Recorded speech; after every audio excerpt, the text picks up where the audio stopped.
திருவண்ணாமலையில் எப்படி கிரிவலம் போகணும்? ஓடிக்கிட்டே போகணும், தின்னுக்கிட்டே போகணும், கத்திக்கிட்டே போகணும், விசில் அடிச்சுட்டே போகணும்னு நிறைய பேர் போயிட்டுருக்குறாங்க. அப்படி போகவே கூடாது.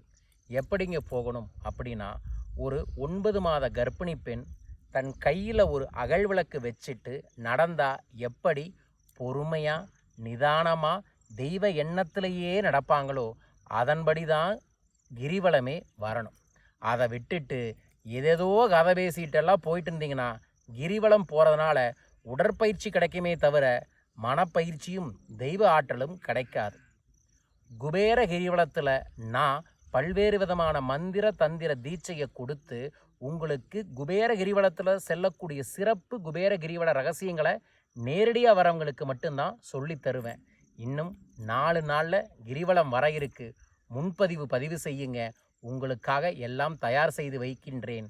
வாருங்கள் திருவண்ணாமலைக்கு குபேர கிரிவலம்.